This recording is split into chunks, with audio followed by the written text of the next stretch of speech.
ये कहानी है एक 19 साल की नादान, नासमझ, बेपरवाह, चंचल और खुशमिजाज लड़की रिद्धिमा ठाकुर और 25 साल के गंभीर, कामयाब, मितभाषी और जिम्मेदार लड़के कबीर कपूर की। रिद्धिमा एक कॉलेज स्टूडेंट है और कबीर एक कामयाब बिजनेस टाइकून। दोनों की शादी परिस्थितियों के कारण हो जाती है। रिद्धिमा इस रिश्ते को नहीं मानती क्योंकि वो कबीर को नहीं जानती और कबीर भी रिद्धिमा के बारे में कुछ नहीं जानता। कमरा और रिद्धिमा का गुस्सा। एक बड़े होटल के कमरे में शादी के सुर्ख लाल जोड़े में आईने के सामने एक लड़की बैठी है। वो है रिद्धिमा ठाकुर, जिसकी उम्र सिर्फ 19 साल है। उसकी नीली आंखें रोने की वजह से लाल हो गई थीं। उसके दिल में ढेर सारे सपने और होठों पर ढेर सारी शिकायतें हैं। उसे अपनी बड़ी बहन सिद्धि से जलन है, जिसकी शादी उसके प्यार से हुई थी, लेकिन रिद्धिमा तो अपने प्यार के बारे में किसी को बता भी नहीं पाई। रिद्धिमा मन ही मन सोचती है कि इतनी कम उम्र में शादी की इतनी जल्दी क्या थी, वो भी उस इंसान से जिसे वो जानती भी नहीं, कबीर कपूर। कुछ ही घंटों में वो ठाकुर से कपूर बन जाएगी। वो मन में नफरत से भरी है। नफरत, हाँ, नफरत है मेरे दिल में तुम्हारे लिए मिस्टर कबीर कपूर। मैंने जिंदगी में जो चाहा पाया, लेकिन तुम्हारी वजह से आज मैं अपना सब कुछ खोने जा रही हूँ। मैं किसी और से प्यार करती हूँ और तुम्हारी वजह से उससे दूर हो गई हूँ। अब मैं तुम्हारी जिंदगी को अपनी नफरत की आग में इस तरह से जला दूंगी कि तुम खुद मुझे तलाक देने के लिए तैयार हो जाओगे। मेरी जिंदगी से खुशियां छीनी हैं तुमने, अब मेरी बारी है तुम्हारी जिंदगी जहन्नुम बनाने की। मेरा नाम भी रिद्धिमा ठाकुर नहीं। सिद्धि की चिंता और माँ की राय। तभी उसकी बहन सिद्धि कमरे में आती है। सिद्धि, तू रो रही है क्यों? देख रिद्धि, अभी भी वक्त है। मुझे लग रहा है कि तू खुश नहीं है। अगर तू शादी नहीं करना चाहती तो मना कर दे। मैं मम्मी पापा को समझा दूंगी। जबरदस्ती इस रिश्ते में बंधना सही नहीं है। मुझे समझ नहीं आ रहा कि तुम दोनों ने बिना मिले शादी के लिए हाँ कैसे कर दी। रिद्धिमा अपने आंसू पोंछकर हंसने की कोशिश करती है। अरे दी, आप कैसी बातें कर रही हो? अगर मुझे शादी नहीं करनी होती तो मैं कब का मना कर देती। इसे आप मेरी टेंशन छोड़िए और जीजू की टेंशन लीजिए। अभी तक मैं उनसे ठीक से मिली भी नहीं हूँ। कहाँ है वो? कहीं किसी और के पीछे तो नहीं है? सिद्धि उसके सिर पर हल्की सी चपत लगाते हुए, मेरा ध्यान भटका रही है ना? चल, मान लिया, लेकिन फिर तेरी आंखों में आंसू क्यों हैं? रिद्धिमा, बस आप सबको छोड़कर जाने का ख्याल मन में आया तो आंसू खुद ब खुद आ गए। तभी उनकी माँ ममता अंदर आती हैं। चलो बेटा, जयमाला का वक्त हो गया है। सिद्धि, माँ, मुझे आपसे कुछ बात करनी है। इतने अमीर परिवार के लड़के ने बिना लड़की को देखे शादी के लिए हाँ क्यों की? सब कुछ इतनी जल्दी में हो रहा है कि मुझे दाल में काला नजर आ रहा है। ममता, सिद्धि, मैं तुम्हारी चिंता समझती हूँ, लेकिन तुम्हारे पापा कबीर को बहुत अच्छे से जानते हैं। वो शरीफ और नेक बच्चा है। अब इन सब बातों को छोड़ो और रिद्धि को नीचे लेकर आओ। रिद्धिमा, मम्मा, ये लहंगा बहुत भारी है और ये ज्वेलरी भी, मुझे ये सब पसंद नहीं है। मैंने पहले ही कहा था कि कोर्ट मैरिज कर लेते हैं, लेकिन आपको तो अपनी शानो शौकत दिखानी थी। उस लड़के को भी अपनी बेइज्जती नहीं करवानी थी। ममता, पागल हो गई है ये। वो लड़का क्या, कबीर नाम है उसका, तेरा होने वाला पति है। जरा इज्जत से बात करो। इतने बड़े घर में शादी हो रही है तो लहंगा भारी ही होगा ना। चल अब जल्दी। जयमाला और फेरे। रिद्धिमा अपनी माँ और बहन के साथ नीचे आती है। सब उसे देखते रह जाते हैं। उसके चेहरे पर लंबा घूंघट है। वो धीरे धीरे स्टेज की तरफ बढ़ती है। रिद्धिमा मन में, हे भगवान, आज प्लीज मेरी इज्जत सबके सामने रख लेना, कहीं इस भारी लहंगे में उलझकर गिर न जाऊं। जयमाला की रस्म पूरी होती है। रिद्धिमा ने अब तक अपने होने वाले पति का चेहरा भी नहीं देखा है। धीरे धीरे शादी की सभी रस्में निभाई जाती हैं। पहले फेरे, फिर 7 वचन। रिद्धिमा मन में कहती है कि वो इन वचनों को कभी नहीं मानेगी। फिर कबीर सिंदूर से उसकी मांग भरता है और उसे एक डायमंड का मंगलसूत्र पहनाता है। रिद्धिमा मन में इसे फांसी का फंदा कहती है। रिद्धिमा मन ही मन रोए जा रही थी। ये शादी उसने सिर्फ अपने माँ बाप के लिए की थी, क्योंकि वो उन्हें सड़क पर नहीं देखना चाहती थी। विदाई और कबीर का गुस्सा। विदाई का वक्त आता है। रिद्धिमा के पापा उसे गले लगाकर जोर से रोते हैं। उन्हें रोता देख रिद्धिमा भी जोर से रो पड़ती है। फिर वो अपनी माँ और बहन से मिलती है। ये रोना अपने परिवार से बिछड़ने का गम था और अपने प्यार को ना पा सकने का भी। रिद्धिमा के पापा कबीर का हाथ रिद्धिमा के हाथ में देते हुए बोले, कबीर बेटे, मेरी बेटी नादान है। अगर वो कोई गलती करे तो उसे डांटना मत, प्यार से समझाना। प्लीज उसका ध्यान रखना। कबीर गंभीर स्वर में, सर प्लीज, आप उसकी टेंशन मत लीजिए, मैं उसका पूरा ध्यान रखूंगा। रिद्धिमा के पापा, मुझे सर नहीं पापा कहो। कबीर, जी पापा। इतना कहकर कबीर झुककर रिद्धिमा के पापा के पैर छूता है। ये पहली बार था जब रिद्धिमा ने कबीर की आवाज़ सुनी। रिद्धिमा मन में सोचती है, इतनी सख्त आवाज़ किसकी होती है। ऐसा लग रहा था जैसे अपने ऑफिस में किसी एम्प्लॉय को ऑर्डर दे रहा हो। रिद्धिमा को गाड़ी में बिठाया जाता है और उसके बगल में कबीर बैठ जाता है। जैसे ही गाड़ी चलती है, रिद्धिमा जोर से रोने लगती है और मुंह पर हाथ रख लेती है ताकि आवाज़ किसी को न सुनाई दे। कबीर कड़क आवाज़ में, इतना ज़्यादा रोने की क्या ज़रूरत है? तुम तो ऐसे रो रही हो जैसे अपना घर नहीं बल्कि इंडिया ही छोड़कर जा रही हो। रिद्धिमा गुस्से से आंसू पोंछकर बोली, तुम्हें अपना घर हमेशा के लिए छोड़कर किसी अजनबी के घर में जाकर रहना पड़ता तो तुम्हें पता चलता। खाली पीली भाषण सुनाना बहुत आसान होता है। कबीर, अजनबी? तभी ड्राइवर बोला, अरे वाह, भाभी जी बोलती भी हैं, मुझे तो लगा था कि ये गूंगी है। रिद्धिमा गुस्से से, ड्राइवर हो ना तो चुपचाप गाड़ी चलाओ। ड्राइवर गाड़ी रोककर पीछे मुड़ता है और नाटकीय अंदाज में बोलता है, सॉरी भाभी जी, मैं ड्राइवर नहीं हूँ, मैं हूँ कुणाल, आपका इकलौता देवर, यानी आपके पति का इकलौता छोटा भाई। कबीर कड़क आवाज में, कुणाल, चुपचाप गाड़ी चलाओ। रिद्धिमा मन में, खड़ूस, वो चुपचाप सिर झुकाकर बैठी रही। कपूर हवेली और गृह प्रवेश। गाड़ी एक बड़े से आलीशान बंगले के बाहर आकर रुकी। कबीर रौबदार आवाज में बोला, रिद्धिमा, गाड़ी से उतरो या यहीं बैठे रहने का इरादा है तुम्हारा? रिद्धिमा घबराकर गाड़ी से उतरने की कोशिश करने लगी। उसका सैंडल लहंगे में फंसा और वो गिरने लगी, लेकिन इससे पहले कि वो गिरती, कबीर ने उसे अपनी बाहों में संभाल लिया। रिद्धिमा ने आंखें खोली और खुद को कबीर की बाहों में पाकर झटके से खड़ी हो गई और बोली, थैंक यू। कबीर खुद को संभालकर कड़क आवाज में बोला, तुम ध्यान नहीं रख सकती हो अपना? अभी गिर जाती तो। अब चलो अंदर। रिद्धिमा मन में, जरा सी मदद क्या कर दी, अपने आप को भगवान समझ रहा है। दरवाजे पर कबीर की दादी माँ आरती की थाल लिए खड़ी थीं। उन्होंने उनका तिलक किया और आरती उतारी। दादी माँ, रिद्धिमा बेटा, अब ये चावलों से भरा कलश अपने सीधे पैर से गिरा दो और फिर आलते के थाल में पैर डालकर अपने पैरों की छाप इस सफ़ेद कपड़े पर छोड़ते हुए अंदर आ जाओ। रिद्धिमा बड़ों की इज्जत करती थी, इसलिए जैसा जैसा दादी माँ ने कहा वो वैसा ही करती गई। अंगूठी ढूंढने की रस्म।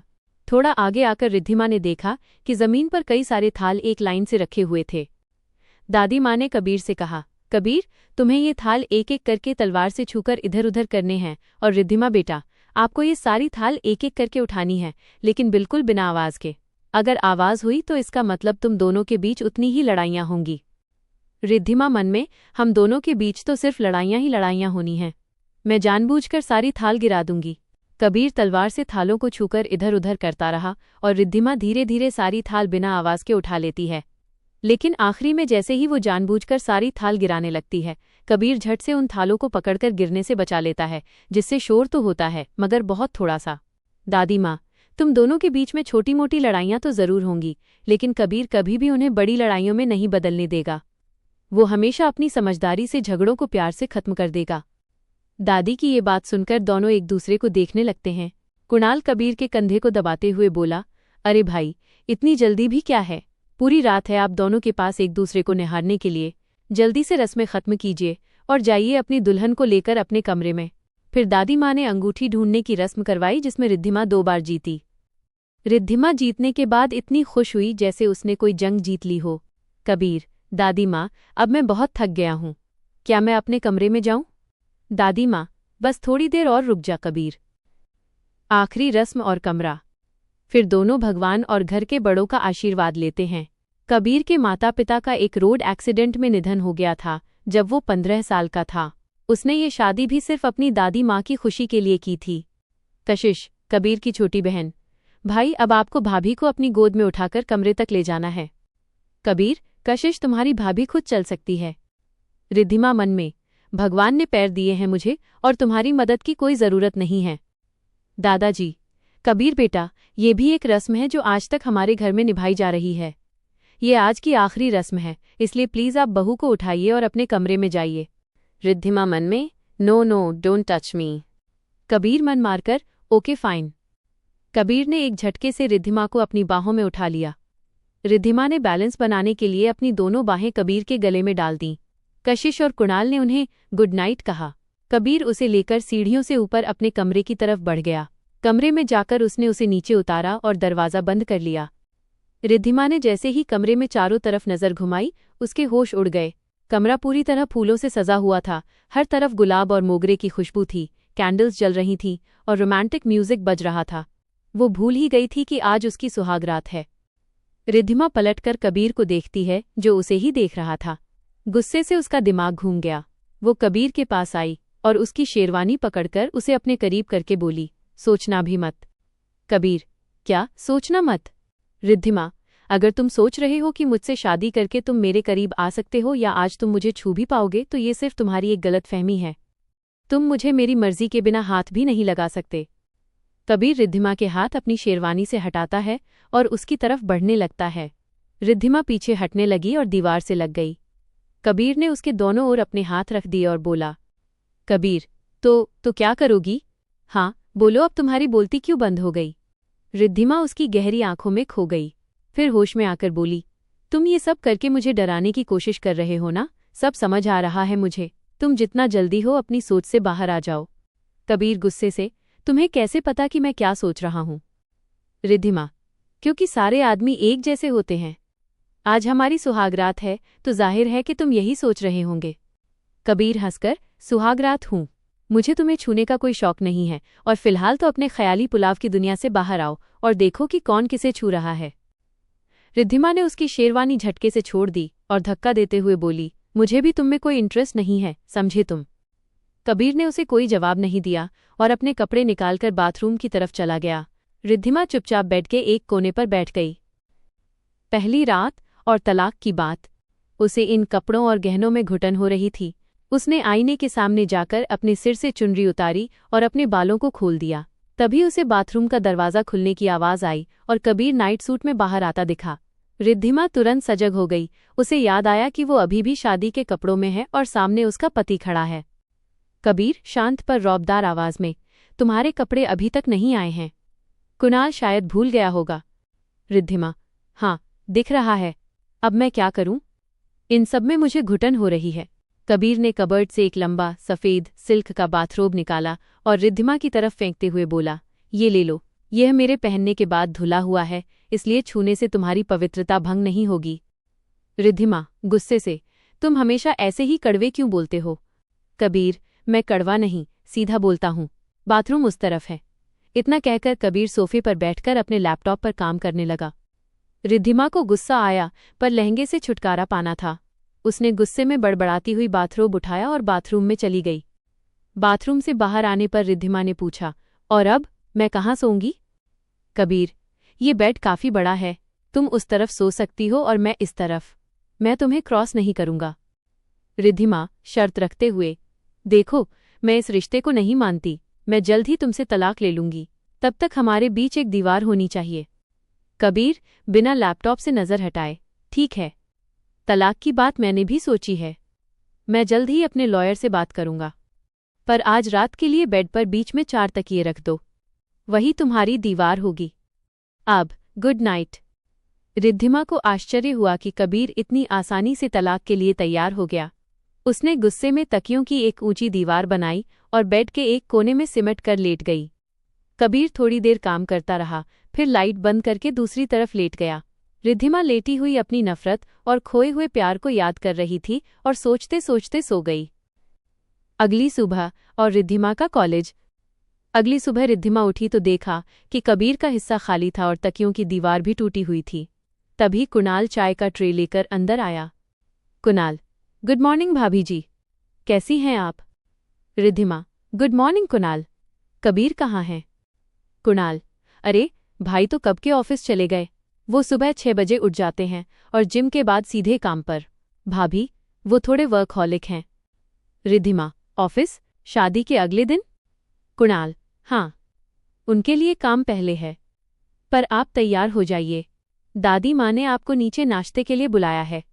नाश्ते की मेज पर पूरा कपूर परिवार था, दादी माँ, दादाजी, कुणाल और कशिश। दादी माँ, आओ रिद्धिमा बेटा बैठो, कबीर तुम्हें ऑफिस जाते हुए कह रहा था कि तुम आज कॉलेज जा सकती हो, तुम्हारी क्लासेस मिस नहीं होनी चाहिए। रिद्धिमा हैरान होकर, सच में? वो मान गए? दादी माँ, हाँ, क्यों नहीं। शादी से जिंदगी खत्म नहीं होती। तुम अपनी पढ़ाई पूरी करोगी। रिद्धिमा मन में, वाह, मिस्टर कबीर कपूर इतना भी बुरा नहीं है जितना मैंने सोचा था, कम से कम मेरे करियर को सपोर्ट तो कर रहा है। दादी माँ, और हाँ बेटा, कबीर शाम को तुम्हें लेकर शॉपिंग पर जाएगा। तुम्हारे लिए कपड़े खरीदने हैं। पुराने कपड़े अब इस घर की बहू को शोभा नहीं देंगे। रिद्धिमा को कबीर का गंभीर चेहरा याद आया। उसने कहा, नहीं दादी माँ, मैं कुणाल के साथ चली जाऊंगी। दादी माँ, नहीं, कबीर को जाना है। उसे पता होना चाहिए कि उसकी पत्नी को क्या पसंद है। यह उसका कर्तव्य है। शाम की शॉपिंग और बहस। शाम को कबीर ऑफिस से आया। रिद्धिमा ने हिम्मत करके कहा, कबीर, दादी माँ ने कहा है कि हम आज शॉपिंग के लिए जाएंगे। कबीर घड़ी देखकर, ठीक है, मेरे पास 1 घंटा है, जल्दी तैयार हो जाओ। रिद्धिमा को गुस्सा आया कि वो उसे समय तौल कर दे रहा था। वे मॉल पहुंचे। कबीर पूरे रास्ते फोन पर बात करता रहा और स्टोर में पहुंचकर एक कोने में जाकर फिर से फोन पर बात करने लगा। रिद्धिमा ने कुछ वेस्टर्न और इंडियन ड्रेसेस उठाईं। जब वो उन्हें ट्राई कर रही थी तब कबीर अचानक उसके पास आया। कबीर, ये वेस्टर्न वियर मत लो, यहाँ सिर्फ इंडियन और ट्रेडिशनल कपड़े ही पहनने होंगे। ये हमारे परिवार का नियम है। रिद्धिमा गुस्से से, क्या मतलब, मैं क्या पहनूंगी ये भी आप तय करेंगे? मैं कोई कठपुतली नहीं हूं। कबीर, तुम अब कपूर परिवार की बहू हो। नियमों का पालन करना होगा। तुम्हें जो पहनना है कॉलेज में पहनो, घर में सिर्फ साड़ी या सूट। यह आखिरी बार कह रहा हूं। रिद्धिमा आंखों में आंसू लाकर, आप एक तानाशाह हैं। आपने मेरी पूरी आज़ादी छीन ली। मेरे माता पिता ने मुझे कभी रोका नहीं। कबीर अचानक उसकी तरफ घूमकर आंखों में देखते हुए, हाँ, फिलहाल मैं ही तय करूंगा। और अगर तुम इतनी ही आज़ाद थी तो अपने माता पिता के लिए अपने प्यार को क्यों कुर्बान कर दिया? तुम मुझसे लड़ सकती हो, पर उनसे क्यों नहीं लड़ी? क्योंकि तुम जानती थी कि ये रिश्ता उनकी मजबूरी थी। और अब इस रिश्ते को निभाने की जिम्मेदारी तुम्हारी भी है। अब चुपचाप इंडियन वेयर खरीदो। कबीर की इस बात ने रिद्धिमा को चुप करा दिया। उसे हैरानी हुई कि कबीर को उसके माता पिता की मजबूरी के बारे में कैसे पता चला। उसने गुस्से में साड़ी और सूट खरीदे। रिद्धिमा का पलटवार। रात को कबीर डिनर के बाद फिर अपने लैपटॉप में व्यस्त था। रिद्धिमा ने हिम्मत करके कहा, कबीर, मुझे आपसे कुछ बात करनी है। मैं जानती हूं कि आपने मेरे पापा की मदद की है, इसलिए ये शादी हुई, पर मैं भी एक बदला चाहती हूं। कबीर, बदला? किस बात का? रिद्धिमा, आपने मेरे प्यार को छीना है। आपने मेरी आज़ादी छीनी है। आपने कहा था कि आप मुझसे तलाक लेंगे, पर अब मैं कहती हूं, मैं ये शादी नहीं तोड़ूंगी। कबीर लैपटॉप बंद करके, क्या? रिद्धिमा आत्मविश्वास से, हाँ, मैं इस रिश्ते में रहूंगी। मैंने आपसे कहा था कि मैं आपकी जिंदगी जहन्नुम बना दूंगी। मैं आपको इस कदर परेशान करूंगी कि आप मुझसे तलाक लेने के लिए खुद गिड़गिड़ाएंगे। आप एक खड़ूस और अहंकारी इंसान हैं, मिस्टर कपूर। और मैं आपको दिखाऊंगी कि इस नादान लड़की से शादी करके आपने अपनी जिंदगी की सबसे बड़ी भूल की है। कबीर, तुम मुझे ब्लैकमेल कर रही हो? रिद्धिमा, इसे ब्लैकमेल मत कहिए, इसे रिद्धिमा का खेल कहिए। कल से आप मेरी जिंदगी में मेरी मर्जी के बिना कोई फैसला नहीं करेंगे। मैं इस घर में अपनी शर्तों पर रहूंगी। मैं अपनी दोस्त के साथ पार्टी में भी जाऊंगी। अगर आप मुझे रोकेंगे तो मैं दादी माँ को बता दूंगी कि आप शादी के अगले दिन ही तलाक की बात कर रहे थे। कबीर उठकर उसके पास आया। कबीर तेज आवाज में, तुम भूल रही हो कि तुम किससे बात कर रही हो। मैं कबीर कपूर हूं। रिद्धिमा डर को छुपाकर, और मैं रिद्धिमा हूं, आपकी नादान पत्नी। अब आप तय कर लीजिए मिस्टर कपूर। या तो आप अपना काम करते रहिए और मैं अपना, या फिर हम दोनों की लड़ाई में इस घर की शांति भंग हो जाएगा। आप कल तलाक की फाइल तैयार कीजिए, वरना आज रात आप सोफे पर सोएंगे। मैं थकी हुई हूं। Good night. रिद्धिमा ने तुरंत बेड पर लेटकर खुद को कंबल में ढक लिया। कबीर थोड़ी देर गुस्से में वहीं खड़ा रहा। उसकी आंखों में अब नफरत के साथ साथ एक अनजानी चिंगारी भी जल रही थी। कबीर ने अपना सोफा खींचा और चुपचाप उस पर लेट गया। अजीब सी करीबी। अगली सुबह रिद्धिमा ने जानबूझकर तेज आवाज में गाने चलाए ताकि कबीर को चिढ़ाया जा सके। जब वो बाहर आई तो उसने कबीर को सोफे कपूर कहकर मजाक उड़ाया। रिद्धिमा ने आज फिर वेस्टर्न टॉप और जीन्स पहनी। कबीर, तुम ये पहनकर कहाँ जा रही हो? रिद्धिमा, कॉलेज। और हाँ, आज मैं सीधे कॉलेज से नहीं आऊंगी। पार्टी है, देर हो जाएगी। कबीर, मैंने तुम्हें साफ कहा था, घर में सिर्फ ट्रेडिशनल वियर। रिद्धिमा, मैंने भी आपसे कहा था, मैं अपनी शर्तों पर रहूंगी। अगर आपको दिक्कत है तो दादी माँ को बताइए। रिद्धिमा उसे घूरकर कमरे से बाहर निकल गई। कबीर मुट्ठी भींचकर रह गया, क्योंकि वो जानता था कि दादी माँ के कारण वो रिद्धिमा पर सख्ती नहीं कर सकता। उस दिन रिद्धिमा सचमुच देर से लौटी। रात के लगभग 11 बज रहे थे। कबीर बेड पर बैठा किताब पढ़ रहा था। कबीर, कैसी रही पार्टी? रिद्धिमा, बहुत अच्छी। आपको क्या लगा था मैं डर जाऊंगी? मैं हर वीकेंड पार्टी करूंगी। कबीर, ठीक है, मैंने तुम्हारे लिए डिनर गरम करवा दिया है, सोफे पर खा लो। रिद्धिमा हैरान रह गई, पर भूखी थी। उसने चुपचाप खाना खाया और बाथरूम में चली गई। जब वो बाहर आई तो देखा कि कबीर बेड पर लेटा हुआ था और तकिए की दीवार नहीं थी। रिद्धिमा, ये क्या? दीवार कहाँ है? कबीर आंखें बंद करके टूट गई। हर बार नई दीवार बनाने की एनर्जी नहीं है मेरे पास। तुम इस तरफ सो जाओ, पर ध्यान रखना, मेरी हद क्रॉस मत करना। रिद्धिमा को गुस्सा आया, पर वो चुपचाप बेड के कोने में सो गई। आधी रात को रिद्धिमा को ठंड लगी और वो अनजाने में कबीर की तरफ खिसक गई। सुबह जब उसकी नींद खुली तो वो खुद को कबीर की बाहों में पाया। उसका सिर कबीर के सीने पर था। रिद्धिमा का दिल तेजी से धड़कने लगा। उसने जल्दी से खुद को कबीर से दूर किया। कबीर, जो पहले ही उठ चुका था, मैंने कहा था अपनी हद क्रॉस मत करना। रिद्धिमा झेपकर, मैंने जानबूझकर नहीं किया, ठंड लग रही थी। कबीर, हाँ, पता है, हर रात तुम सिकुड़कर मेरे पास आ जाती हो, इसलिए मैंने एस बड़ी ई की सेटिंग बदल दी है। रिद्धिमा, क्या मतलब? तुम हर रात मुझे अपनी बाहों में लेते हो? कबीर सामान्य आवाज में, नहीं, मैं सिर्फ यह सुनिश्चित करता हूं कि तुम जमीन पर न गिरो। अब उठो, तुम्हें कॉलेज जाना है। रिद्धिमा के गाल शर्म और गुस्से से लाल हो गए। रिश्ते का सच और प्यार। रिद्धिमा ने कबीर को चिढ़ाने के नए तरीके ढूंढे, पर कबीर हमेशा शांत रहता। उसकी आंखों में अब नफरत नहीं, बल्कि झुंझलाहट और दिलचस्पी होती थी। एक दिन रिद्धिमा अपने कॉलेज प्रोजेक्ट को लेकर तनाव में थी और रो रही थी, क्योंकि उसका लैपटॉप क्रैश हो गया था। कबीर तुरंत उसके पास आया, लैपटॉप देखा और कुछ ही मिनटों में सारा डेटा रिकवर कर दिया। कबीर, डेटा रिकवर हो गया है, पर आगे से बैकअप लेना सीखो। रिद्धिमा हैरान होकर, आपने ये कैसे कर दिया? थैंक यू, आप जीनियस हैं। उस रात रिद्धिमा ने महसूस किया कि ये गंभीर, खड़ूस इंसान उसके लिए कितना भरोसेमंद था। उसने अपनी नफरत को भुला दिया और चुपचाप कबीर के पास जाकर सो गई। इस बार कबीर ने भी अपनी बाहें उसकी तरफ बढ़ा दीं। 1 महीने बाद रिद्धिमा का जन्मदिन था। कबीर ने एक सरप्राइज पार्टी रखी, जिसमें सिर्फ कपूर परिवार और रिद्धिमा की बहन सिद्धि आई थी। सिद्धि ने रिद्धिमा से पूछा, तू अब भी इससे नफरत करती है? मुझे तो लगता है तू इसके साथ खुश है। रिद्धिमा को भी महसूस हुआ कि उसे कबीर से प्यार हो गया है। पार्टी के दौरान कबीर ने रिद्धिमा को वही डायमंड का मंगलसूत्र दिया जो उसने शादी की रात पहनाया था। कबीर, जन्मदिन मुबारक मिसेस कपूर। रिद्धिमा आंखों में आंसू, आप हमेशा मुझे मिसेज कपूर क्यों बुलाते हैं? कबीर, क्योंकि तुम मेरी पत्नी हो।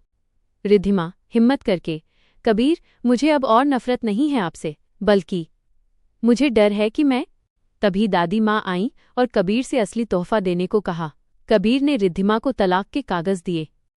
रिद्धिमा, ये तो तलाक के कागज हैं। आपने तैयार कर लिए? कबीर, हाँ मिसेज कपूर, तुमने 1 महीने पहले कहा था, मैंने आज ही इन्हें साइन किया है। रिद्धिमा रोने लगी। उसे महसूस हुआ कि वो इस ईमानदार इंसान को खोना नहीं चाहती। रिद्धिमा रोते हुए, मैं अब तलाक नहीं चाहती, मैंने अब नफरत करना बंद कर दिया है। मेरा वो पुराना प्यार सिर्फ एक आकर्षण था, और आप मेरे सच्चे हमसफर हैं। मैं आपकी हूँ कबीर। कबीर मुस्कुराया। ये पहली बार था जब रिद्धिमा ने उसे खुलकर मुस्कुराते देखा था। कबीर, मैं जानता था रिद्धिमा, इसलिए मैंने कागजों पर साइन करने के बाद उन पर एक कैंसिल की मोहर लगा दी है। ये कागज अब किसी काम के नहीं हैं। रिद्धिमा आश्चर्य से, क्या? कबीर, मैं भी तुम्हें पसंद करने लगा हूँ रिद्धिमा। तुम्हारी नादानी, तुम्हारी चंचलता, इन सब ने मेरी शांत जिंदगी में एक तूफान ला दिया है, और मुझे ये तूफान पसंद है। मैंने शादी सिर्फ दादी माँ के लिए की थी, पर अब मैं ये रिश्ता तुम्हारे लिए जीना चाहता हूँ। कबीर ने रिद्धिमा का हाथ थामा और उसे अपनी बाहों में भर लिया। कबीर, तुम मेरी पत्नी हो, रिद्धिमा कपूर, और मुझे अब तुमसे बेइंतहा मोहब्बत है। अब क्या तुम हमेशा के लिए मेरे साथ रहने को तैयार हो? रिद्धिमा ने कबीर के सीने में सर छुपाया और कहा, हमेशा के लिए मिस्टर कपूर। नफरत से शुरू हुआ उनका रिश्ता अब समझ और सच्चे प्यार की मंजिल तक पहुंच चुका था। तकियों की दीवार हमेशा के लिए हट चुकी थी और गंभीर कबीर और चंचल रिद्धिमा की एक खूबसूरत अटूट कहानी